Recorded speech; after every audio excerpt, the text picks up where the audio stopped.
Hi guys, welcome back to a new Q&A stream from myself and Holly Shand. It is the new year. This is our first one of the year. How are you doing, Holly? Have you had a lovely Christmas? Hi, Naomi. Yeah, it's been nice to have a bit of family time with Christmas, and FPL's certainly been interesting. It's been good to get a few game weeks back under our belts, and now we've got all of these double game weeks, and it feels like loads of decisions to make this week.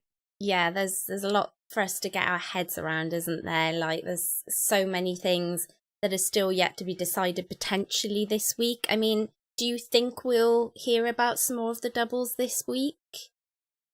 I mean, no, I don't think we will, because it's not necessarily impacted by the cup games that we've got going on today. So yeah, I don't think we'll get news. I know it's not far to go, but because game week 21 is like a 2-weeker, time is on their side. So yeah, I'm not holding out a lot of hope. Dang. I was kind of hoping we would get some news, because it's very hard to set up our teams for, say, the next 2 or 3 without having an idea what might happen in 21 and beyond, which I think is why a lot of people are feeling some concern at the moment and are really confused by everything that's going on. But we have had some questions on Twitter, so I will head on over to that screen and pull it up so I can see what we've got. And we'll just dive right into it. So guys, if you have any questions for us in the chat, do get them in and we will do our best to answer them for you. So our first one is from Neil, and he has asked us, is it worth taking a 4-point hit to get Harry Kane? Already own KDB, Haaland, Shaw and Rashford. Any advice? Much appreciated. So I'm chuckling because I'm in this exact same situation. Okay. And I think I'm going to do it, because I think if you're taking a hit for a player this week, it's fine if it's a player that you want to own long term anyway. So at the minute, my premiums are Salah, De Bruyne and Haaland. Obviously, Haaland's going nowhere. De Bruyne's staying because he's got the double game week. Salah's been really quite disappointing. So I think it's a good time to make the switch to Kane, because Kane's a player that we want long term. Obviously, we've got that jeopardy of he may do a Mitrovic and only play the Arsenal game and then get booked and miss the City game. Yeah. But he's been so consistent this season. I think if Haaland didn't exist, the amount of conversations we'd be having about how wonderful Kane is, how this is his best season in the Premier League ever, that he's going to dominate for the Golden Boot, like, only because Haaland's like that world-class player. Yeah. That stopped us from having those conversations about Kane. And the only time I've owned Kane this season is game week 1, where I went Kane over Haaland and then made the switch immediately. Okay. So yeah, given his goal scoring this season, I'll be very grateful to have him back in my team. Yeah, I kind of agree. I think we have to not get too caught up in taking hits for the next couple of weeks, because we don't know what's happening, right, Holly? We can't really go, okay, I'm going to get these players in my team and I know I've got them for the next, 4 or 5 weeks. Happy days. Let's not worry about hits.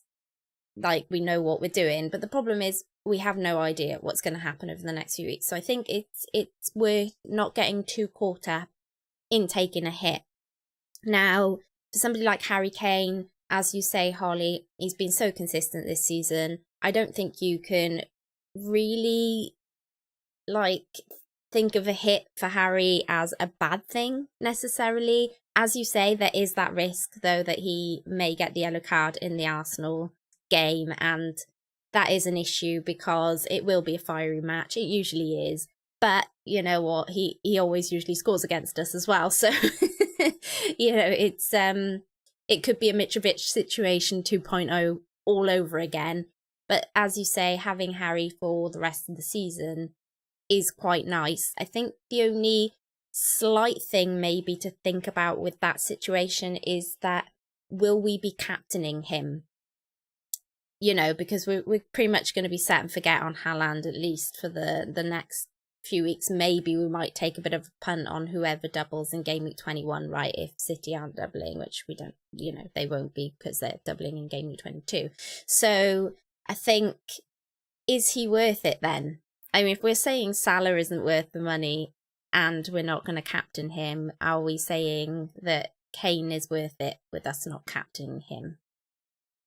Well, I think Salah would be worth the money if he was delivering. And that's why I think Kane is worth the money. Like the consistency from him is unreal. He's got 19 attacking returns in 18 games so far this season. Like the amount of times he's blanked, I think it's 4 times all season. So I think you can look at him as being worth it, even if you don't captain him. And you're only a knock for Haaland away from Kane being top Great contender. Great so point. It's good to have it in your back pocket, because like everyone needs a vice captain every week that you can trust. Yeah, absolutely. That's a great shout. Absolutely. Okay, cool. So our next question was from, let me just bring that up.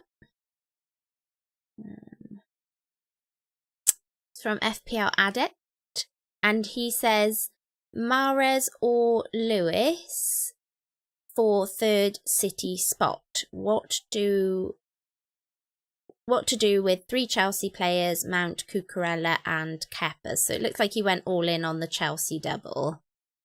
And yeah, FPL Addict seems like a all in on the double game week kind of FPL player here. I mean, in terms of third City spots, if I, was picking a whole new team this week and I was picking 3 City players, it would be Haaland, De Bruyne and Stones would be the 3. Interesting. So in terms of third City spot, Mahrez or Lewis, I think both of those have got jeopardy.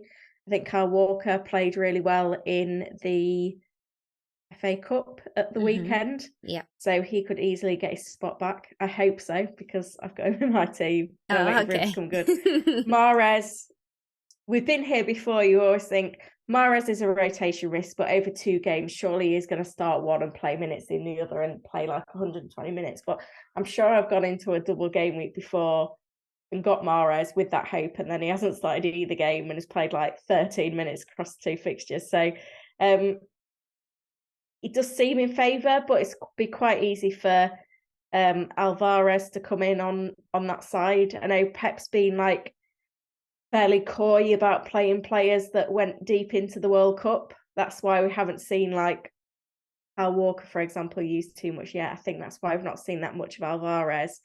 It'll certainly be telling in terms of who's on City's team sheet tonight in the League Cup quarterfinals, to give us a little bit of insight of who's being saved for the Premier League at the weekend, at the very least, with the Manchester derby, which is a big game for City. Yeah, I agree.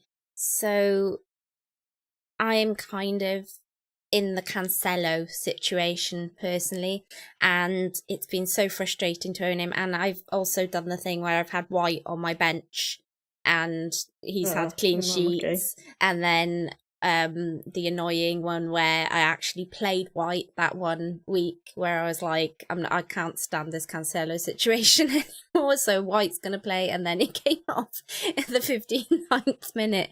So yeah, I've had horrible luck in the whole switcheroo with those 2. So a part of me kind of feels like, even if I take a punt on a City defender, if they're terrible, I'm gonna feel a far less worse benching them than I would do Cancelo because of his price tag. So if I'm happy, I think with Lewis, as you say, is one of those ones where he could play, he might not play, but he's so cheap that I guess you don't necessarily mind sticking him on your bench most weeks, although it does, I guess, use up that third City spot. So yeah, that's the only thing to think about there. What to do with 3 Chelsea players, Mount, Cucurella and Kepa? Well, I don't think there's an immediate move on Kepa. Do you agree with that one, Holly? Yeah, I do. I mean, like, I've got him in my team and I think he got a clean sheet the first week, and then it's been a bit disappointing since then.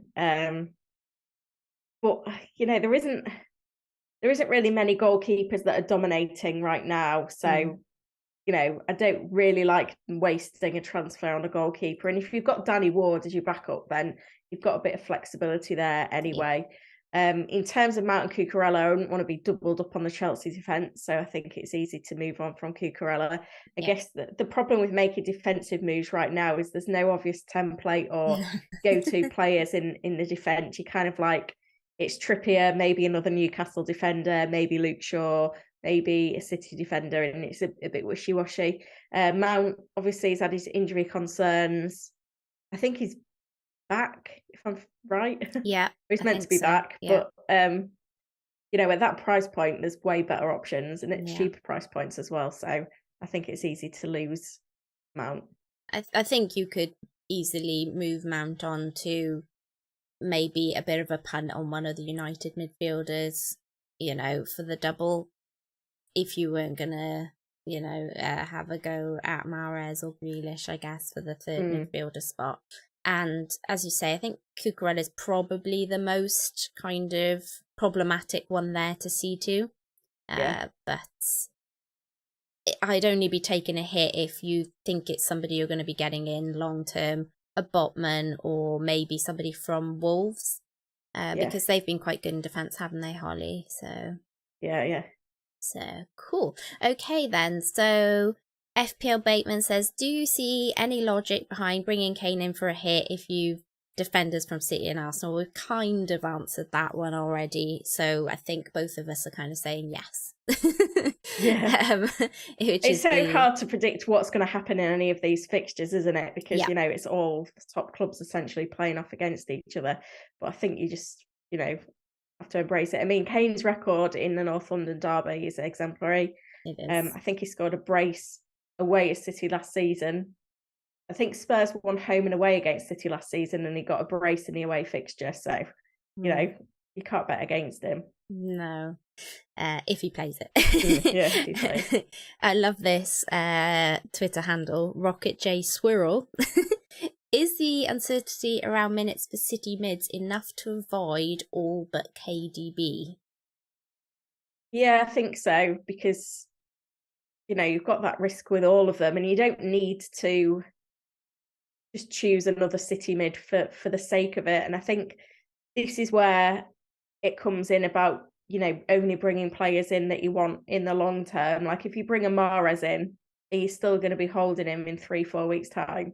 Yeah. It's unlikely. So, yeah, I think, the fact that you've got Rashford in there, you've got your Arsenal midfielders that are still buys at the moment for most managers, I think it's easy to swerve the City midfield other than KDB. Yeah, I'm struggling with this because I can get Kane in for Mitrovic. I can move Andreas to Grealish, and I can get Stones in for Cancelo. It's a -8. Right. Yeah. But it does allow me to keep Salah in midfield. Yeah. So I quite like it, but I do realise that in doing that Grealish is a big risk. However, I'm considering it maybe as a more of a hop along spot in that position, rather than thinking, it's somebody I will want, for weeks.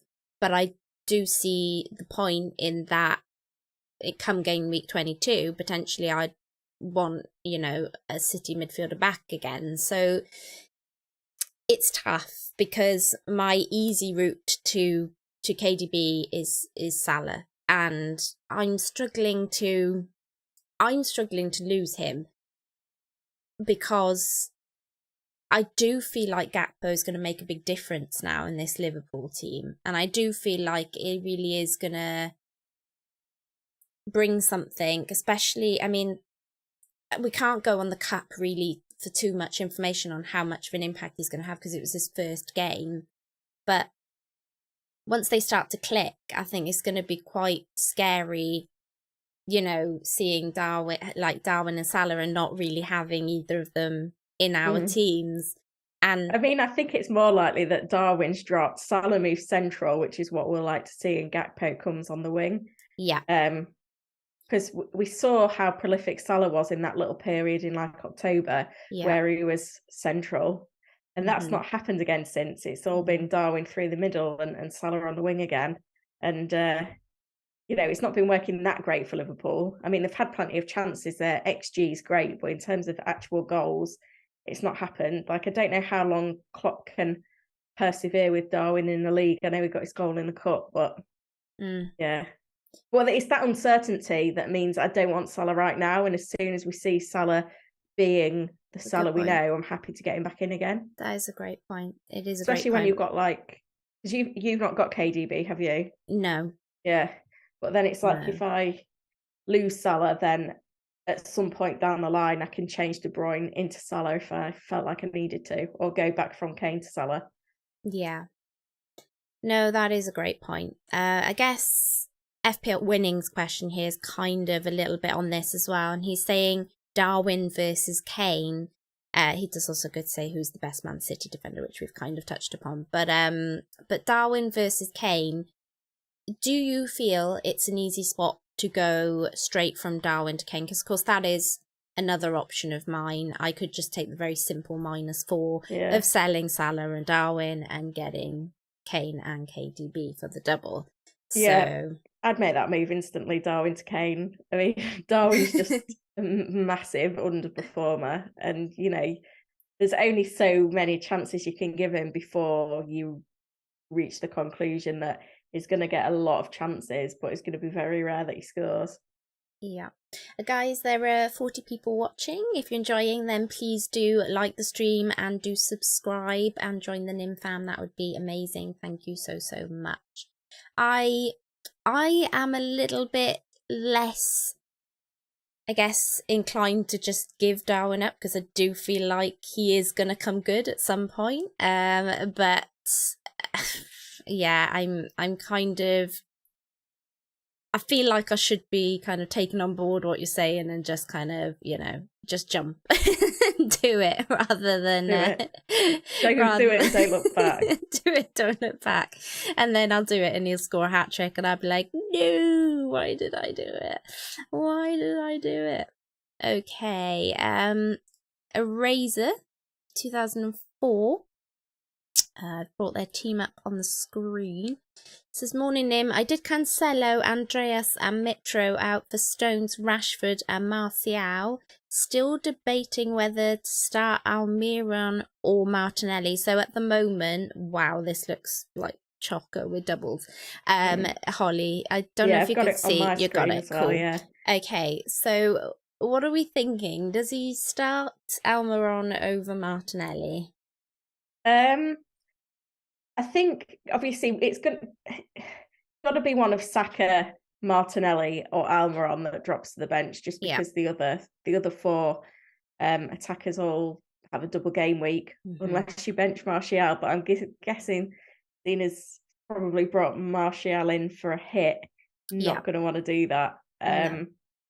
I think I would have kept Mitrovic and not brought in Martial and not given myself the benching headache. I think I would start Martinelli over Saka at the moment, though. I know, obviously, cost-wise, Saka's more expensive, but output-wise, Martinelli has been better in recent games. Yep. I know it's a bit of a toss-up, and I think Saka did really well from what I remember in the North London derby last season, but I think it would be Saka that drops to the bench of those three for me. I think Fulham at home, too good an opportunity to pass up for Almiron. And I think Martinelli's got the better goal involvement threat. Yeah. So I would stick Almiron in as well against Fulham. And as an Arsenal fan, I think it is tough on whether you go Saka or Martinelli, but I would take the punt on whichever one you feel will do best against Tottenham. But because we're away as well, I feel like it may be a little tougher for us than it would be if we were at home. And if we were at home, I'd say maybe go with both Arsenal players. But I think I could see it being quite a close game. So that there will be goals, but I can see it being close. So with that, I would say maybe just choose one of Martinelli and Saka, whichever one you feel most confident in. Saka did go off in the cup, I think. Yeah, saw that. But Arteta did say it was precautionary. Whether that means he gets full minutes, I don't know. So that might be something to factor. The other thing I tend to do when I'm really struggling on who I bench is look at who's the most owned. And I tend to play them over somebody else. In this case, I'm assuming Saka will be. That could be close actually. Let me pop over to my my other screen and let's have a quick look at whether I don't know what the percentages are at the moment. So I'll just quickly go to. I think Martinelli's a higher owned. Martinelli's 48.2%. It's got to be close, hasn't it? I would have thought. Saka is 20.9%. So Martinelli's in more than double. Yeah, Martinelli. Yeah. So in that case, I would play the one that has the most percentage, because that way, if they do anything, it's less likely to hurt. And that's kind of how when I'm really struggling, and I know it's quite a basic tactic, but when you're really struggling on who to go for, sometimes it's just as simple as keeping it simple, isn't it, Holly? Yeah. And going with the most percentage owned. Okay, I'll do a few more on Twitter and then I'll head on over to the chat. So make sure you get your questions in the chat, guys, if you have any. Okay. And so the next one was from Marcus, and he says that his current transfer plan is to do Salah to KDB with 1 free transfer. Is it worth a -4 hit to do Cancelo to Stones? Also, you could only choose one of Kane or KDB to own this week. Who would that be and why? Thank you. Okay. Yeah, so the -4 hit to do Cancelo to Stones. I mean, looking at Marcus's defence, he's got Trippier, Shaw, White, and Patterson, who's injured. So,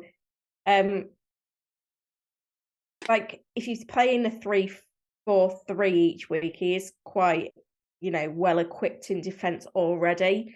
But then you look at Man City's numbers, they've not conceded a big chance since the restart. Stones is the most nailed on. He is a good pick long term, especially when City have got another double in a not so distant future.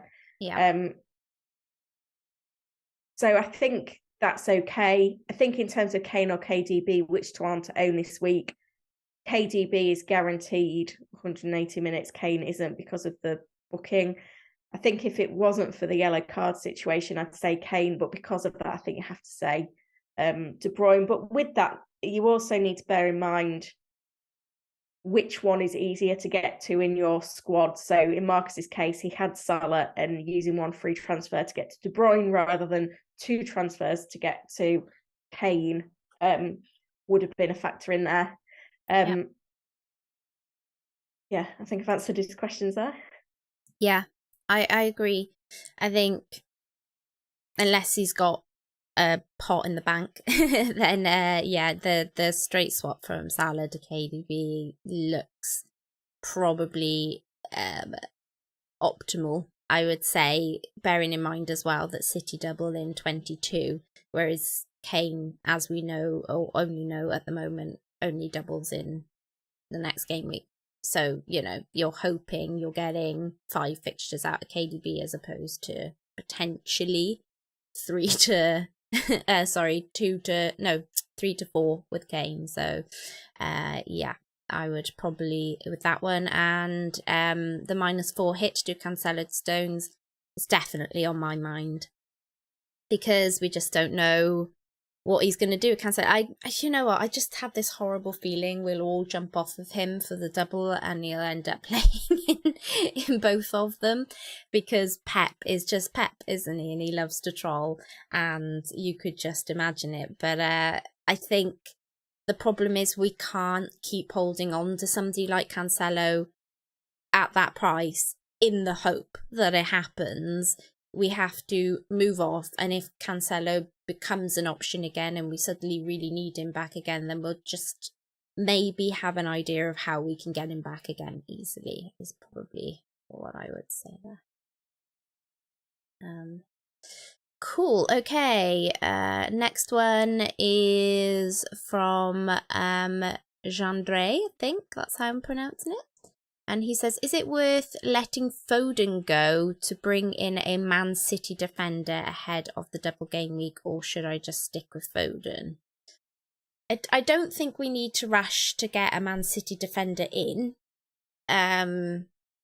So I'm assuming he's maybe kind of potentially like a 2 transfers or -4 something for that.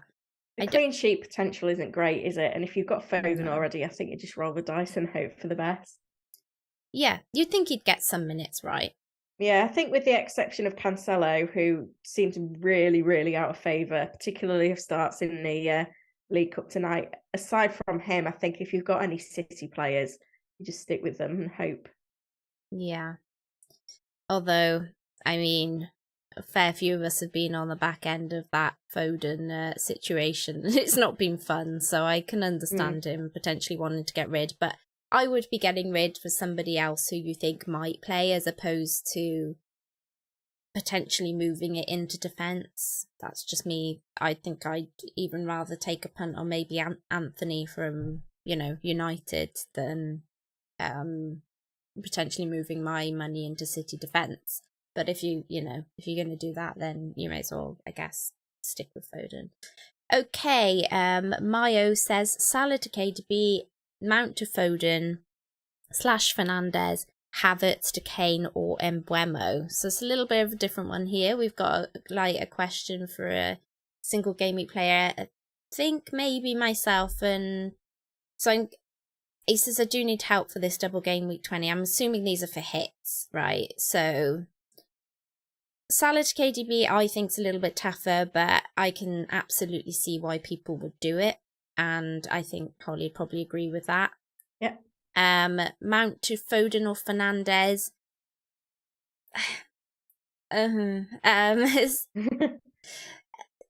Fernandez, yes, because I'm minutes wise, maybe. Foden more explosive, but you gotta take a risk on minutes there, right? Yeah. I think Fernandez is playing too deep. Yeah. He's not dominating set pieces enough. Agreed. He's possibly not on penalties over Rashford at the minute. I think there's, enough downsides of Bruno right now. It's not like he's playing the number 10 on all set pieces on pens right now. So if you got the money, right, for somebody like Foden or Fernandez, I'd be much more willing to take a risk on somebody like a Mahrez or a Grealish, right? Yeah. Yeah, I think so. Okay, and Havertz to Kane or Mbeumo, for me, it would be Kane. I don't know. Yeah, same. Cool. Okie dokie. And then there's just one more in here before we move over to the questions in the chat.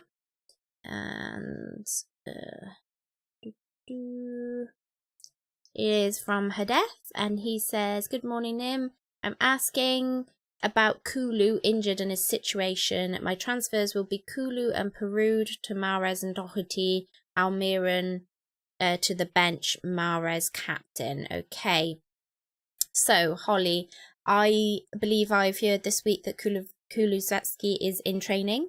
Back in training, but I think it's been in individual training rather than with the rest of the squad. Okay.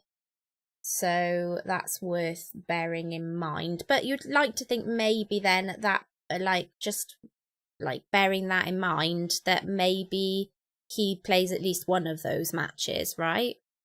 Yeah, I don't think that Mahrez is going to play significantly more minutes than Kulusevski. If we get news that Kulusevski is available for the Arsenal game, i.e. he's going to make the match day, we'll see similar minutes from that pair. Oh, thank you for the super chat, Devay. If you have a question, I will make sure that's highlighted. You do, cool. I will bear that in mind. Yeah, I agree.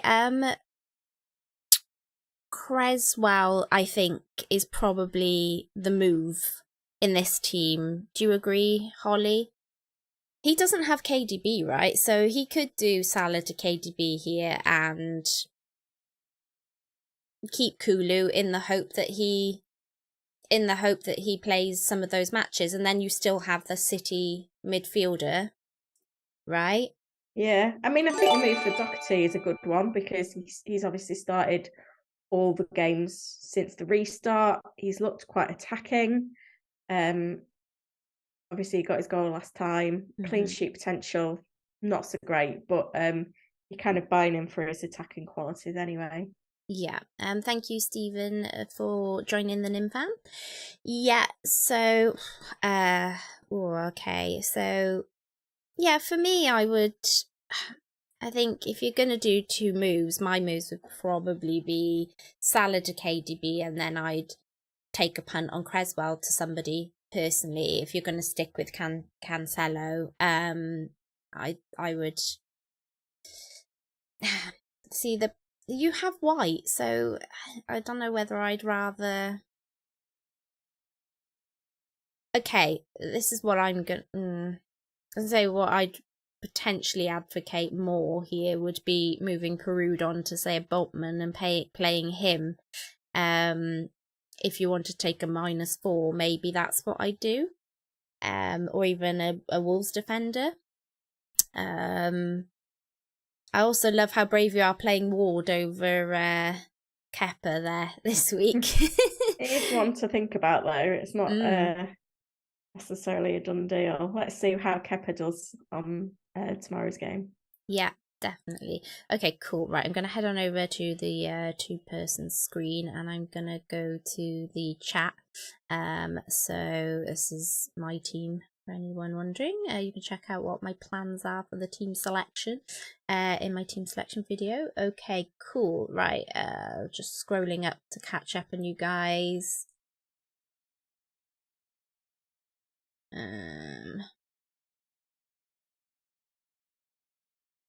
OGV did say going on reverse fixture concept, Foden, who had scored 19 points in game week 9, should do well again. Naned said, would you reverse Martial to Mitro transfer, or should I go Mount to Anthony and keep Mitro for the long run? Thanks. What do you think, Holly? I think there's an argument in keeping Mitrovic long term. Yeah, well, I mean, he's been very consistent, hasn't he? You know, we're having this conversation about Kane, but Mitrovic has been, when he plays, very consistent. Especially when, like, you think about Martial as well, like, he's averaging about 70 minutes at the minute. You know, not Gakpo.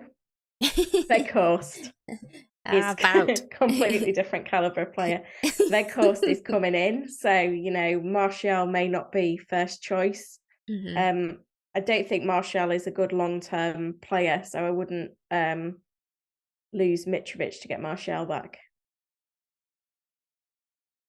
Yeah. We were told, right, that the reason he didn't play midweek was a rest, I think. So that Martial, that is.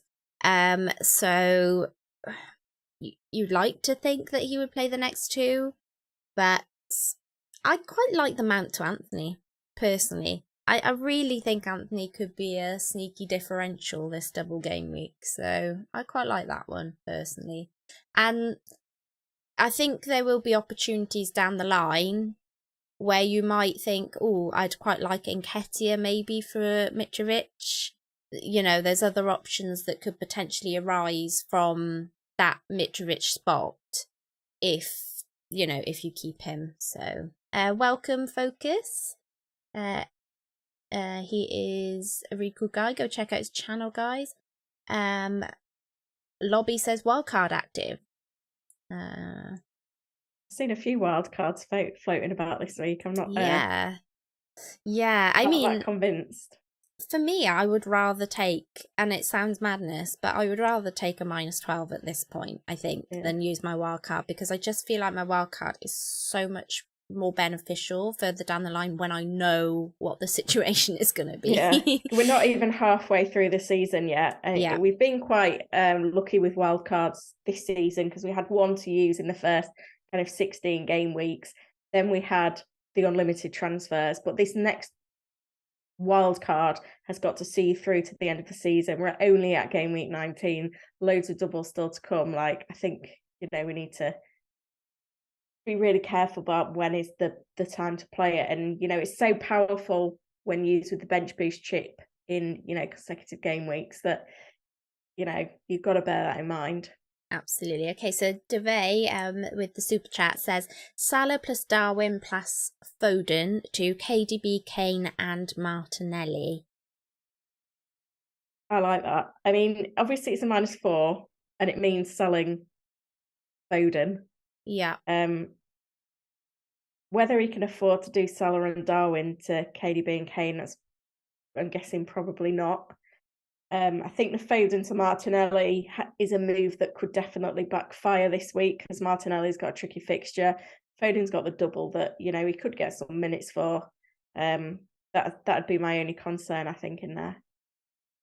I think just looking at it, percentage ownership wise, you're going to be far better off with like a KDB, a Kane and a Martinelli in your team long term, because they are players that lots of people own, and should they do anything, they're going to hurt your rank, right? So I think long term, that's not a bad shout at all. If you wanted to take a little bit of a punt, then Odegaard over Martinelli potentially, but I like Nelly a lot, and I really struggled to sell him on my unlimited transfers and didn't do it, and I'm very grateful at the moment that I didn't. So yeah, I'm I'm hoping I can stick with him for the season long.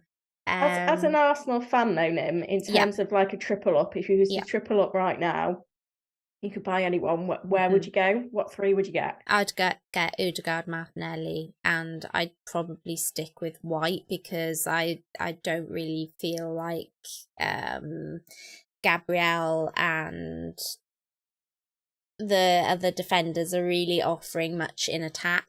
And what about Nketiah? I love Nketiah. I think just given that Odegaard's our captain and that he seems to be doing really well, he seems to be at the centre of a lot of our creating our, plays at the moment. He's on a lot of set pieces. Out of the two, I prefer it. However, if you didn't have the midfield spot, I'm absolutely happy. Like, I would be absolutely happy and say go Nketiah for sure. I don't think Jesus is near enough yet, and you should get a few, a good few more weeks out of Nketiah before initially. You should get the Arsenal double out of Nketiah for sure. Like at the moment, I've got Nketiah who I'm happy with. I've got Martinelli that I'm happy with, and then I've got Gabriel. Yeah, and I could sell Gabriel to get Luke Shaw in this week, which would allow me to then get Odegaard and triple up on the Arsenal attack. Yeah, in the future. That's nice. But I don't have to sell Gabriel. I could sell someone else. Yeah. And stay on the Arsenal triple. The thing that was holding me back on it is that, things happen in FPL, and I don't want to sell Gabriel this week to buy Odegaard next week or the week after, and then other things happen, and then I end up not making that move, and then I haven't got my treble Arsenal. I think I've got to do the moves in 1 week if I'm doing them. Yeah. I think Shaw versus our defence at the moment with a double game week is absolutely fine. And then I think it leaves you with options, right? So you've got Nketiah already. It means you can go with Odegaard in midfield if you feel like you want to after another double, another week, another double game week's worth of information. So for me, I would do that this week and not even bat an eyelid. I mean, Shaw's been brilliant this season. He's got a double game week. I would just do it. Don't even think about it. And then worry about which part of Arsenal you want with some more information in the bank. So I'm quite happy having Arsenal defender. I think we're like right up there in terms of our defence this season. So I'm really happy. But you can do that for cheaper at the moment, right? Yeah. So yeah, like if Walker is an issue still, you know, Walker to White, nice and easy. It still covers you with Arsenal defence, but you saved a little bit of cash. Yeah. But also I do love the fact that you have the chance. Like, the only reason I said those three in particular is A, because we've been brilliant in defence, but also B, because most people are likely to have like one Arsenal defender, right? So that's why I think Odegaard and Nelly would be my kind of choice. But if it's an option between an Arsenal defender and Luke Shaw, this week I would go Luke Shaw.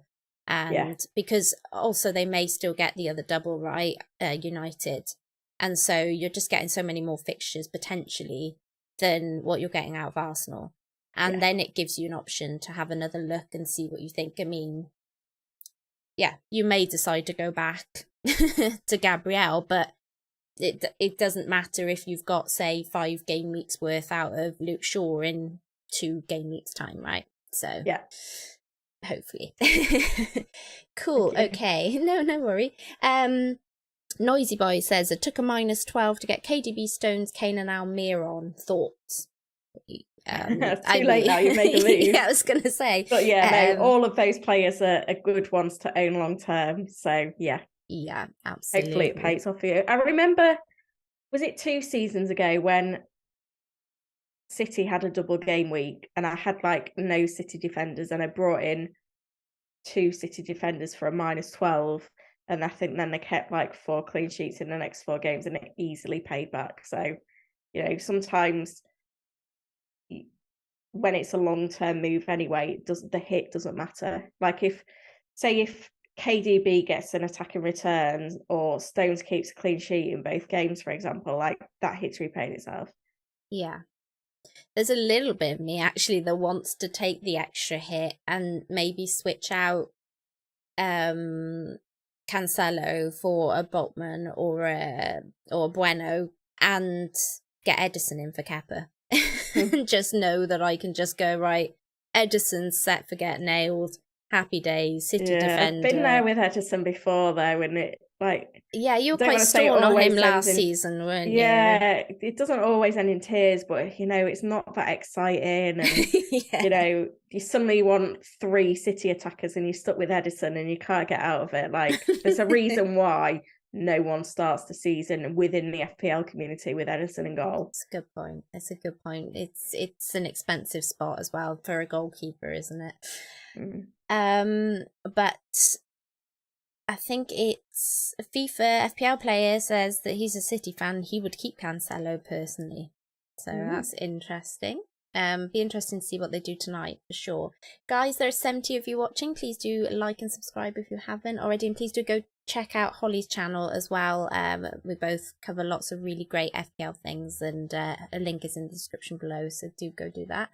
Okay. Focus says my favorite excuse or saying in FPL is you can't have more. It's very true. Okay. Where are we? McAllister over Matoma is quite a different one, Holly. What do we say on that one?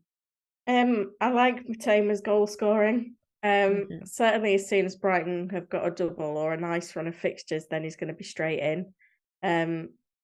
McAllister is kind of in the Premier League. He's kind of survived on penalties a lot of the time. Obviously he's won the World Cup, which is huge, and you know, maybe we'll see a reflection of that on the pitch for Brighton, but I think Matoma is just the better player for FPL.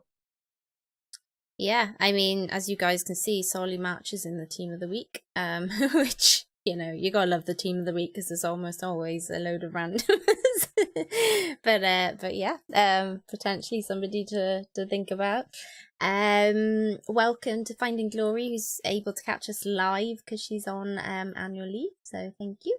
Neil says the discussions the defenders, he's got rid of Cancelo and brought in Edson. We just literally had that little discussion there about myself doing that. Okay. Mustafa says thoughts on Stones. We've chatted a lot about bringing him in, right? So I guess both of us are in agreement that if you're not going to stick with Cancelo, then Stones is probably the next best option, right? Yeah. Yeah, okay, cool. Francis says, Saka or Rashford? Rashford, easily. I think it's 7 goals and 3 assists in 6 games in all comps since the World Cup. Yeah. He's scored in every game, and he's on pens, we think. Yeah. Thoughts on Felix at Chelsea? So this was a yeah. I mean, I've seen one.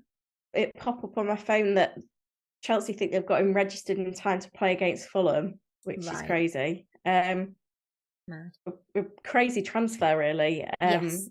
I'm always a bit dubious about players that are new to the league, so give it time. Yeah. He's in nobody's team at the moment. If he performs in the first couple of games, then think about getting him in. But you know what Potter's like, and rotation at Chelsea and the number of options they've got, and how their number 9s have performed or not performed over the years. You'd like to think with the amount of money that they spent on him that he's going to be a regular starter, right? But Aubameyang. Yeah, exactly. Aubameyang. And not only that, I just think with so many doubles around at the moment, and Chelsea not being one of them, I think just leave it for now and wait and see what happens. Lobby went on to say about their wildcard that they think that it's safer to wildcard now. When it doesn't work out, you'd be gaining rank while everyone else is taking hits. What do we think on that?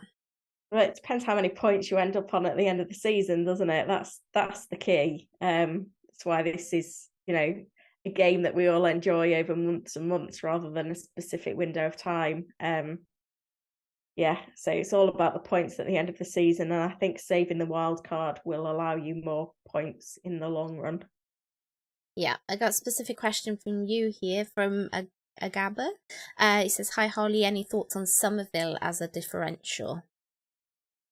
Yeah, I mean, the fixtures are there right now for Leeds, or certainly improving. There's rumours of a double, and he's cheap as chips and easy to get in your side, but I probably wouldn't transfer him in this week over trying to prepare for double game week assets. Aston Villa away is probably not the best fixture, but certainly one to have in mind for the coming weeks. Yeah, and he's nice and cheap, isn't he? So he allows for that. Francis says, is -12 hit or better than activating your wild card? Yeah, I think you pretty much said that earlier in the stream. Yep, I agree.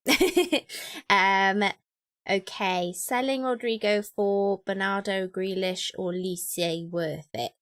No, because I think Rodrigo could come good. I think the numbers are there already. Yeah. The fixtures are coming as well. I agree. So be patient with him. And they do have great fixtures, like you said. So yeah, definitely would keep hold of him. Okay, just a couple more then, guys. Bade says, think Cancelo will have a great game week. A full faith in Cancelo. Most importantly in Pep this game week. Want to see how it feels to be on the opposite side for a change. Ooh, interesting. Okay. Mold says, add more Manchester United defenders or add more Manchester United attackers.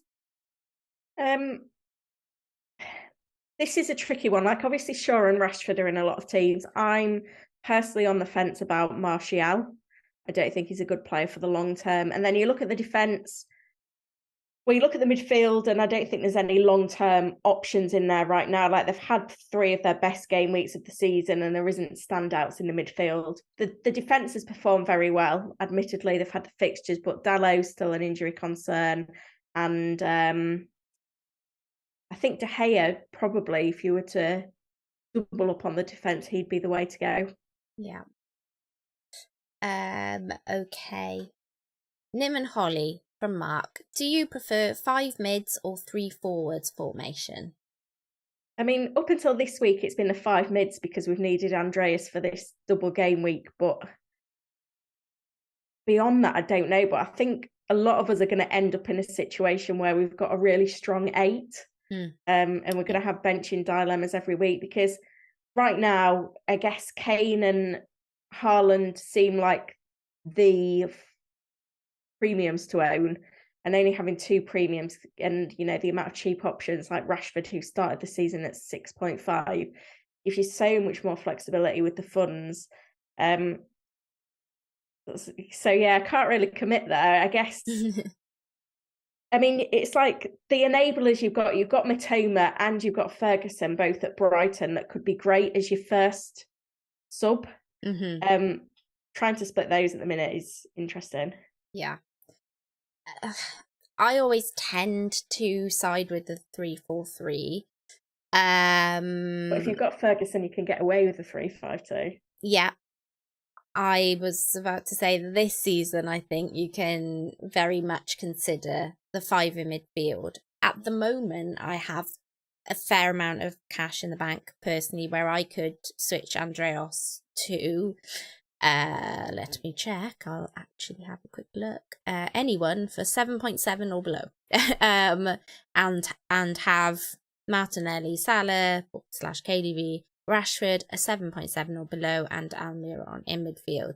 And that is with Mitrovic, Darwin and Haaland up top. And I don't think I'm scrimping anywhere else either. I mean, I still have Cancelo in defence at the moment. So I just think pricing wise at the moment, as Holly says, we can have a strong 8, right? And still kind of move between them.